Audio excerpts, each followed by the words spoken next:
So we are continuing our lecture on the reality of Al-Ain. And to summarize, for those that didn't attend last week, I had gone over three topics. Number one was the history of the concept of Al-Ain in pre-Islam. And I mentioned this is a almost universal concept that is found in what other cultures, guys? Quick quiz. Yeah, and I want some names. Sumerians, very good. What else? Romans, what else? Ancient Egyptians. Should you give one more? The Greeks as well. Okay, so all of this and more. The Akkadians as well and others. Ancient Babylon. So we find that the notion of the evil eye is universal pre-Islam. Then we mentioned the second part, which is the Quranic evidences. And what did we conclude about the Quranic evidences? Implicit, not explicit. Every verse that is in the Quran, you can interpret it as evil eye, and you can interpret it as something else. An angry eye, like looking at you in anger, or jealousy, which is something different than the evil eyes we're going to come to. Then we mentioned 7 or 8 ahadith, which are crystal clear. Al-Ainu Haqq is the most obvious one. And in Sahih Bukhari and Sahih Muslim, multiple incidents where the Prophet ﷺ is saying, evil eye has afflicted, do ruqyah, protect your children from the evil eye. So we have multiple ahadith in this regard. Jayyid. That was last week. Now let us now move on to the next section. What has been the interpretation of Muslim scholars? Let's begin with Ahl Sunnah, Sunni scholars. Obviously, Ahl Sunnah, because they prioritize ahadith, the vast majority of them, this is the default, they have affirmed the reality of the evil eye.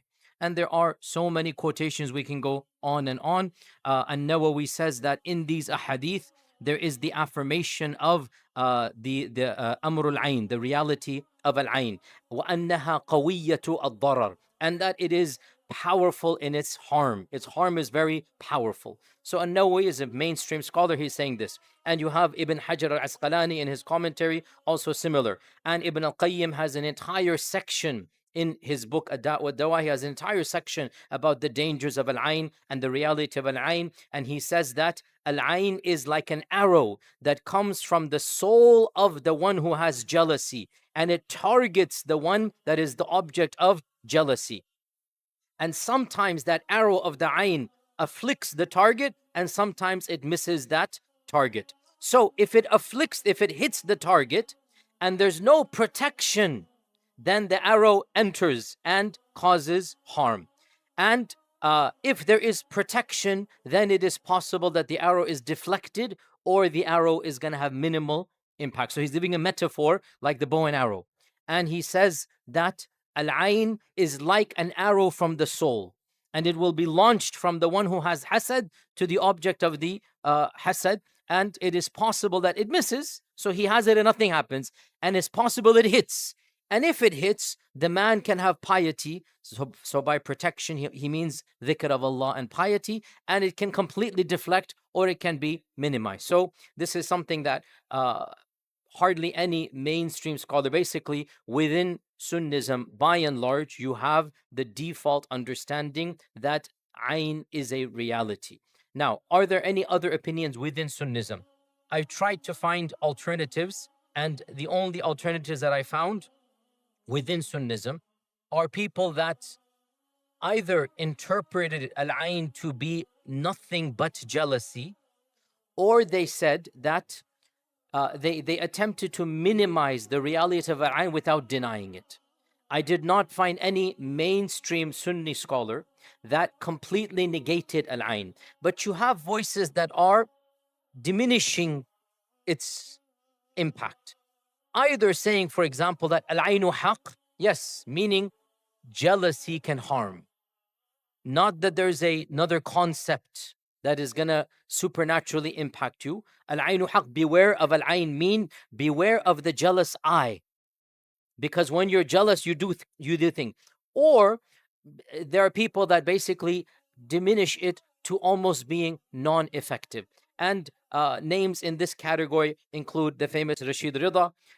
In our times, Dr. Tariq al-Suwaidan, if you listen, he has many lectures on Al-Ain, and you can listen to what he has to say. I don't want to misquote him, but it's clear that he's not following the dominant view. He has a minority view. Also, Sheikh Akram Nadawi in England as well, a great scholar of our times, and others of that nature, that they're not negating the hadith. They are Sunnis. They affirm the hadith, but they interpret it in a way as to basically make it not something you guys should be worried about, diminishing the impact of this concept and claiming that the bulk of the reality of how people perceive it is superstition. That's not what the hadith came to affirm. In other words, what this group is predominantly saying is that mainstream people have exaggerated this concept. Not that it doesn't exist, but even if it exists, it's something very rare, or it's something obscure, or it's something that even if it's there, we don't change our lives because of it. And all of them, this category, are critical of how easily people blame their problems on Al-Ain. And because of that, they themselves don't do anything to fix their problems because they say this is because of Al-Ain. So they're frustrated, this group, they're frustrated at what they believe to be a quick psychological fix that is actually damaging. Okay, so this is a group of scholars that they accept the hadith. They're not saying the hadith is not authentic because it's Bukhari and Muslim. I mean, if you're Sunni, then basically you have a big issue if you say it's not authentic.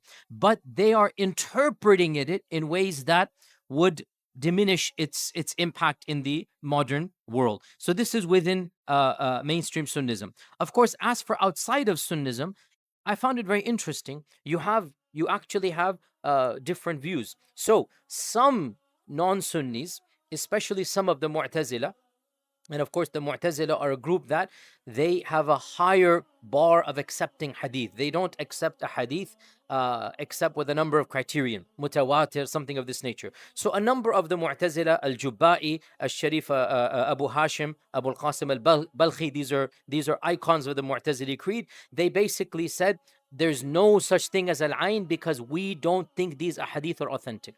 We don't believe the Prophet said this. So they rejected that notion of Al-Ain. And of course, in our times as well, you have that type of thought. And again, guys, I'm being factual here. I want to educate you. When I quote names, it's not an endorsement, obviously, right? The point of education, you should be aware. And I have a different philosophy. I don't want to censor other ideas from you. You just do a simple Google or YouTube, all the ideas are going to come up. I don't believe in censorship. In our time and age, it doesn't make any sense. So when I quote you, it's not an endorsement. You should be aware. And we should be brave enough to discuss who says what's wrong with that. And okay, let's see what other scholars said, what other intellectuals said. We can disagree. And then we also have to discuss what is the verdict of disagreeing. We'll get there. So another famous thinker of our times, many of the Arabs know him, Dr. Adnan Ibrahim. He has many lectures on Al-Ain, and in all of them, he is absolutely dismissive. He says these are not authentic ahadith. I don't think the Prophet said them. So he rejects that the Prophet ever said something of this nature. And obviously, because of this, when you don't believe the Prophet said it, then you will reject their existence. So he says that they do not, there's no such reality at all. This is simply a popular superstition. And he says Islam has come to abolish superstition. It's not come to affirm it. So you have this group over there. And this group is different than the previous category because the previous category affirmed the authenticity of the ahadith, but then they interpret it in a way that is slightly different. Whereas this category does not even accept hadith. They don't. So the conclusion might be similar, but the way they got there is very different. And this is very important because when you judge somebody, you judge the methodology and not just the final verdict. In Islam, you judge how they got to their position and not just the final position. And then I found this very interesting. There are groups of people who are not fans of Sunni hadith, yet still they affirmed Al-Ain. I found this very interesting. There are groups of people they're not Sunni and they don't accept hadith, but they did affirm the Ain. Why? Because they believed Al-Ain is something that is a spiritual impact between the souls that has nothing to do with theology and religion. It is So this group of people, basically they're saying, just like we have the physical world, we also have a spiritual world. And in the spiritual world, there are mechanisms of impacting the souls that are causal and direct in nature. It has nothing to do with superstition. It's the soul impacting the soul in the world of the souls. So it's nothing to do with religion. It's simply a physical, well, not quite physical, but you get my point. It's causal is the better word, right? In other words, it's not superstitious from them. From this perspective, it is the alamul arwah, the world of the souls interacting amongst itself. And in this category are a number of prominent thinkers. Number one amongst them is Ibn Sina, Avicenna. Ibn Sina was no Sunni at all. Ibn Sina was a through and through philosopher. Ibn Sina was a philosoph, and he doesn't really care about what hadith says. Yet in his book, Danishnameh, he has an entire section on Al-Ain, and also in his Kitab al-Shifa, he mentions that the Ain is the power that one soul has, one evil soul, a nafs al-khabith, has over another soul. So he's not looking at it from a spiritual perspective per se, a dini perspective, a religious perspective. He believes a corrupt, a bad soul has the power to harm a good soul.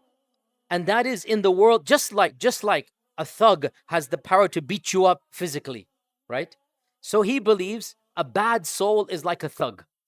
And in the world of the souls, it has the power to impact you via this notion called al-ain. Is that clear, right? So he's not really bringing Islam, it's his worldview of cosmology and of the souls. And there are other people like this as well. By the way, interestingly enough, again, for the Pakistanis in the audience, I mentioned Adnan Ibrahim.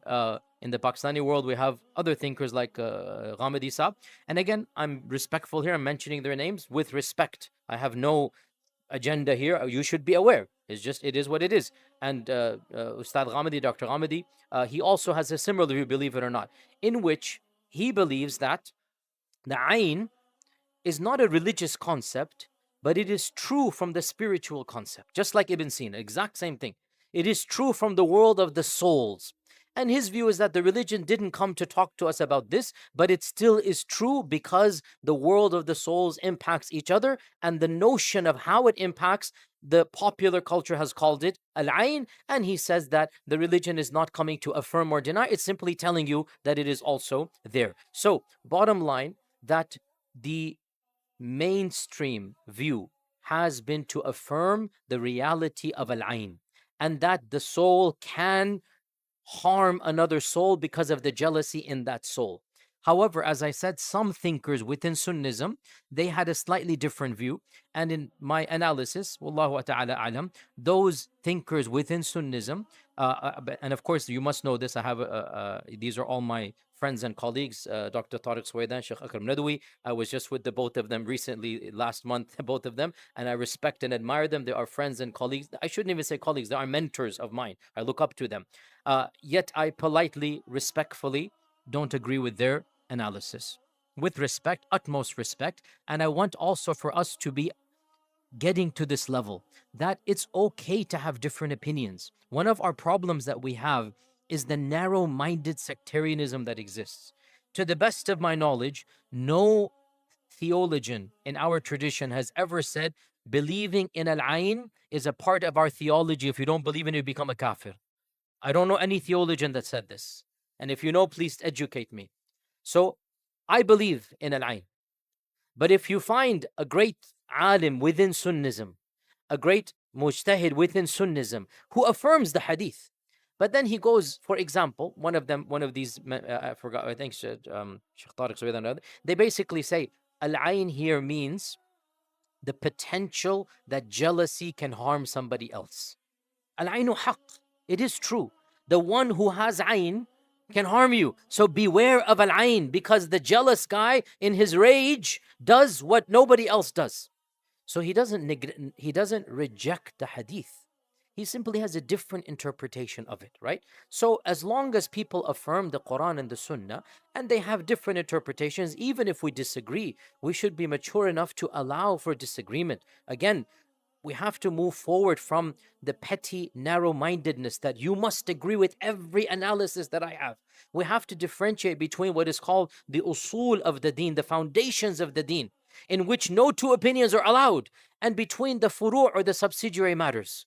The usul of the deen, Allah is one, the Prophet is the Rasul, He is Khatamul Anbiya, the Quran is Wahi. Anybody disagrees about the usul, that is no toleration, no toleration. We will strongly disagree and we will pronounce verdicts immediately. And then you have the secondary issues.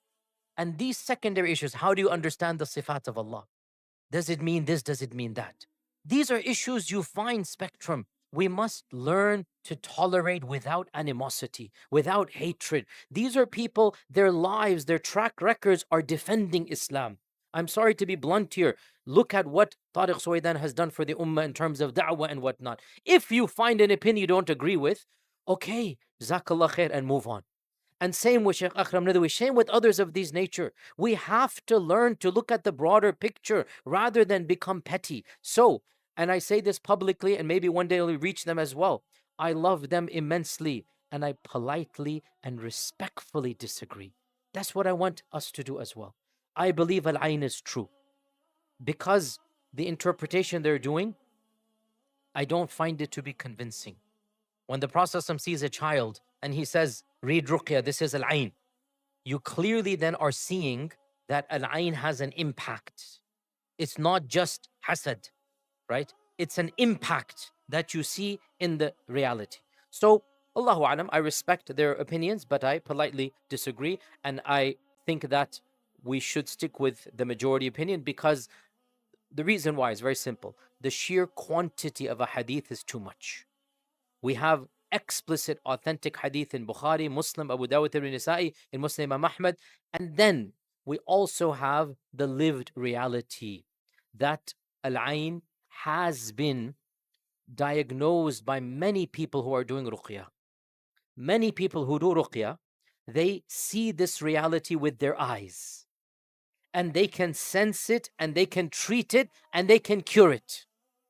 So I do believe in the reality of Al-Ain, but I also fully agree with Sheikh Tariq Suwaidan and Sheikh Akram and all of these great giants when they say that, unfortunately, too many people blame their own shortcomings on an imaginary Al-Ain that doesn't exist in their lives. This, I will tell you, every Raqi will agree with me here. Every true Raqi will agree with what I'm saying. That one of the reasons why, in my opinion, some of our great ulama in our times have rejected Al-Ain is because so many of our own ummah is self-declaring themselves as failures. I can't succeed in my exam because Al-Ain. I'm not getting a job because Al-Ain. I'm not getting married because Al-Ain. And the reason they're not getting a job is they're not trying hard enough. The reason they're not passing the exam is because they're not studying hard enough, etc., etc. So when these great ulama have seen every second family blames Ain for their problems, then the natural reaction has been, you know what, we need to teach these people Al-Ain is not what they think it is. And I understand that sentiment. But there is a middle path. And that middle path is to literally do what I'm doing right now, which is to say they are correct in claiming we have a endemic problem of blaming everything on Al-Ain. Especially, with utmost love and respect, our sisters. May Allah protect them and bless them and reward them. Our sisters, every second thing, Nazar lag gaye. Nazar lag gaye. This is Al-Ain. And we have to explain to them, no, 99% of the time has nothing to do with anything supernatural. You know, the food came out bad because you didn't cook it properly. You know, going doesn't need like nothing happened there. You know what I'm saying? Like, you didn't add enough salt or whatever. It is what it is. You just blame everything on Al-Ain. Understandably, it will generate a reaction from the clergy class. For some of them, like, guys, stop this. It's foolish. So we have to then be very careful in this regard that we don't read in too much in this reality. Now, there's one other question before we move on. And inshallah, we will have a part 3. This is a very deep topic, so we're not going to finish today. It's a lot of topics today. And that is, one of these thinkers said something that I'm going to ask you.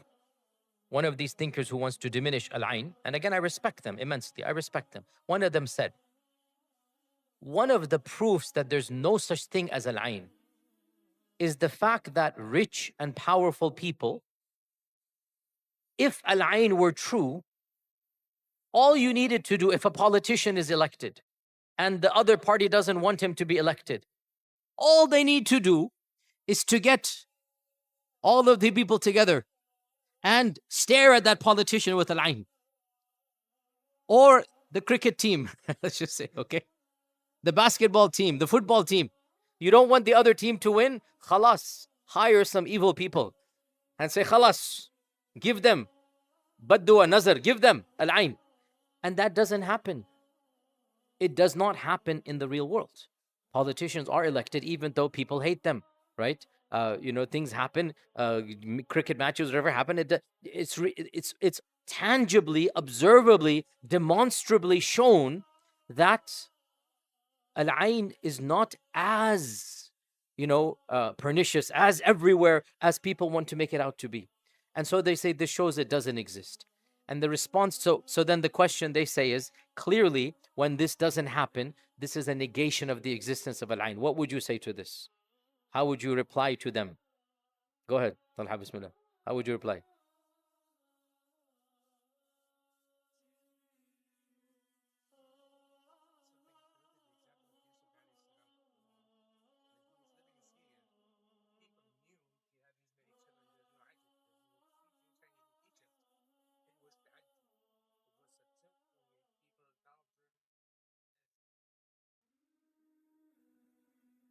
Okay, so one interpretation Ustad gives here is that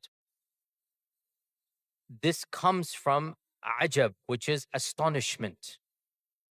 And astonishment typically is not going to be found in somebody that is wanting to dispel a politician or get rid of a politician. So like in Yusuf alayhi salam's case, the astonishment would come when he's going to Egypt in a different land and not when he's in his own land here. This is one interpretation, but it doesn't explain the hasad though. How about the other issue of hasad? Because what if you say, how about the hasad, getting the politician out of hasad?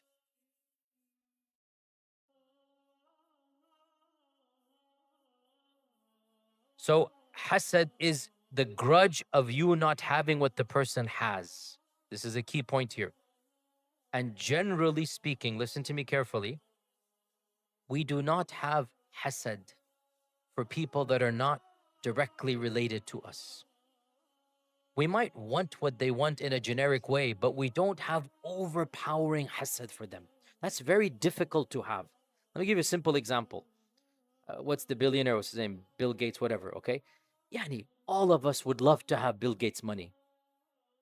But frankly, none of us here has hasad for Bill Gates.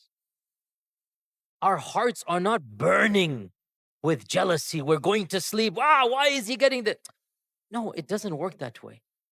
Because hasad typically only comes, and it is so strange, but it only comes against people that you are very closely associated with. And sadly, wallahi, it's so sad. The hasad is for something utterly trivial, not Bill Gates' wealth. No, cut off 10 zeros. And if your cousin gets a fraction more than you, hasad will come there. Your brother, your uncle gets a little bit, that's where hasad will come. Right? SubhanAllah, this is how shaitan works here. So I don't agree with this hypothetical scenario that how come ayn doesn't happen for a president, for a basketball team. It doesn't work that way. You don't have ayn for people that you're not interacting with. Ayn is coming from, we're going to come to this point here, ayn is coming from primarily hasad and secondarily from ujub or from astonishment, ta'ajjub, you're astonished at that. Primarily it is coming from hasad. And hasad, what is hasad?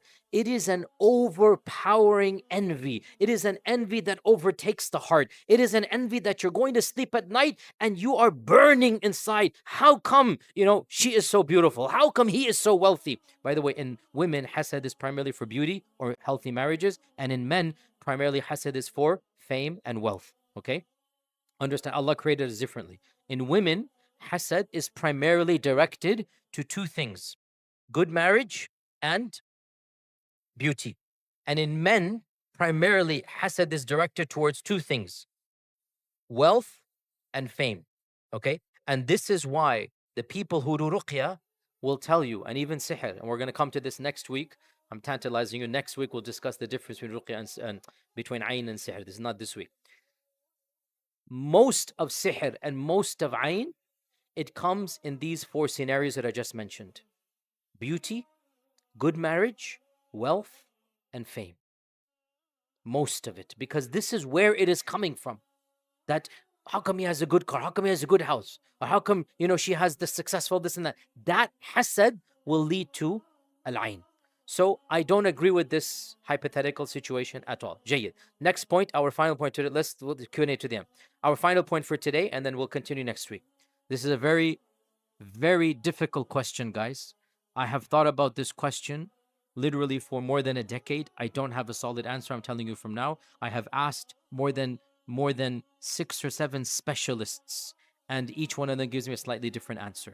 So the question is as follows. Listen to this. This is research I'm doing, and if you have quotations from scholars, or if you have an answer, teach it to me, and I will happily mention it next week and ascribe it to you. The question is as follows.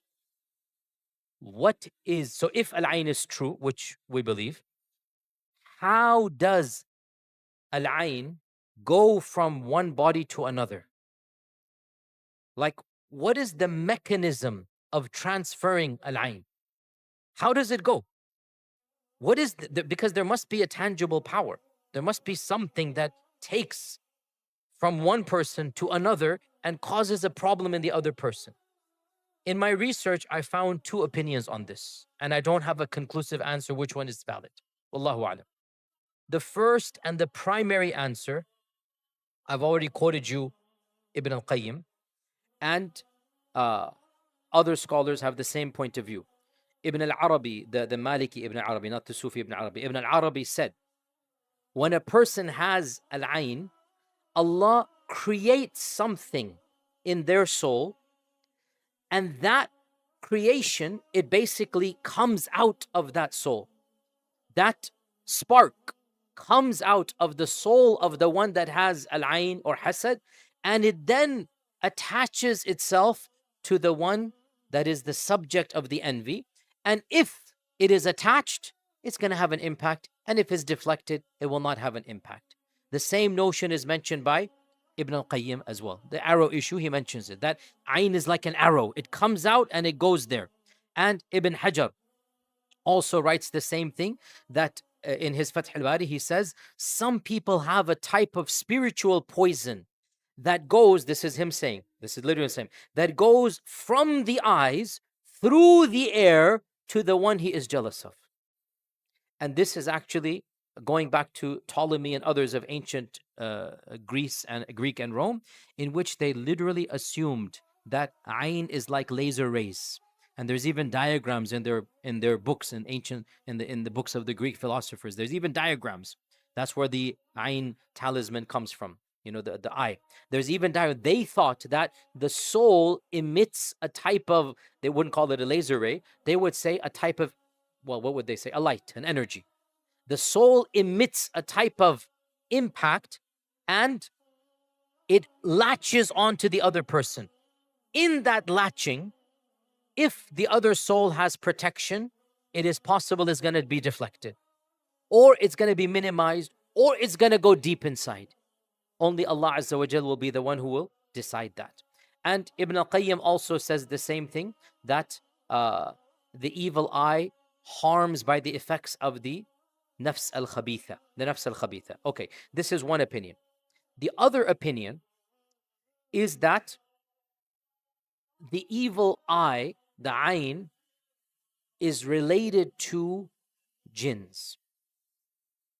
And when a person has hasad, the hasad is like energy to the evil jinn. The hasad gives a pathway and an incentive, just like, so for example, when you recite the Quran, when you do dhikr, the angels come and they attend your company. The opposite is also true.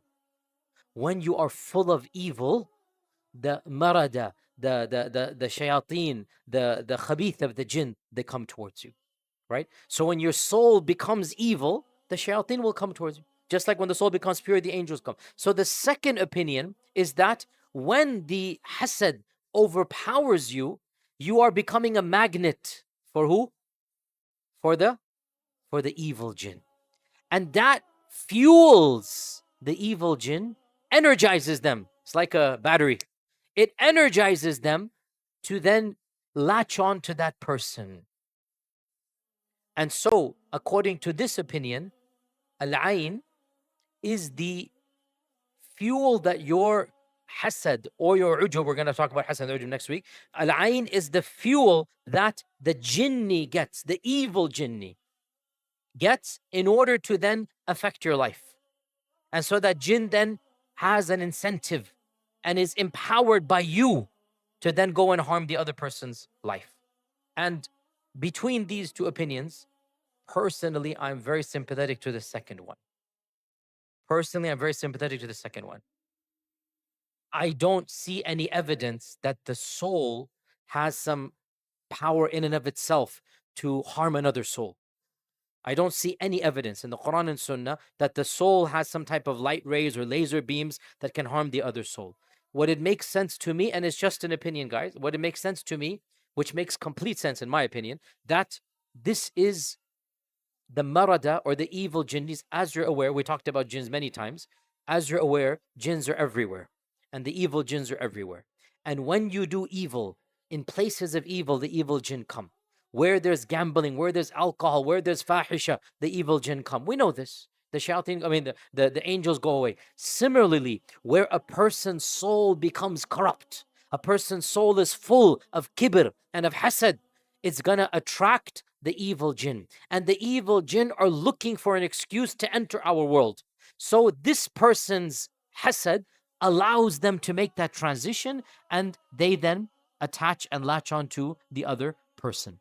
And wallahu alam, I find that to be very sensible, but in the end of the day, is just an opinion. And one of my teachers, Sheikh Qadhi Salim, he writes that all of these opinions are from ijtihad, and all of them have points of merit and points of criticism, and Allah did not ask us to know how al-ayn works. And I also agree with this. Final point, and then we'll conclude for today and then come back next week. Next week, we will discuss the difference between ayn and sihr, the two categories of ayn, the jealousy and the ujub ayn, and then the symptoms of ayn. Very important topic. And then how to protect yourself from ayn. We'll try to do all of that. If not, we'll do another week after that. Final point here.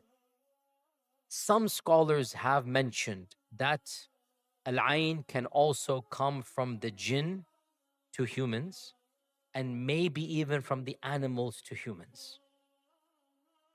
So some scholars have mentioned this, that al-ayn is not just a human phenomenon. And Ibn al-Qayyim is very clear on this. In his opinion, this is very explicit. Ibn al-Qayyim says, it is possible that the jinn can also give ayn to the humans, and it is possible that even some animals can give ayn to the humans. And other scholars have also mentioned this as well. The evidences that they quote beyond the scope of our class, but I found them to be ambiguous. You can interpret them different ways, and I did not find them to be definitive. And if we open this door, Allahu alam, it's even more problematic as it is. As it is, we want to direct people to not blame everything on al-ayn. If we say to them, the world of the jinn can give you ayn, and there's no evidence to say this, I think we're actually opening up a bigger door than we need to. With respect, I don't find any evidence for this. And the jinn already want to harm us by waswasa. The jinn, we know they are enemies. Allah says in the Quran. And we know that Iblis has hasad of us. But Iblis did not give ayn to Adam alayhi salam. Hasad is not exactly the same as al-ayn. So Iblis's hasad did not give ayn. So I would rather say, Allah knows best, we leave it to Allah, but there doesn't seem to be any explicit evidence to open this door. So let us restrict it to human beings. And then inshallah we'll pause here and come back next week bidhnillahi ta'ala and talk about the symptoms. How do you know you have ayn? And then how do you protect yourself from ayn and the difference between ayn and sihr? Wa jazakumullah khair. Assalamu alaikum wa rahmatullahi wa barakatuh.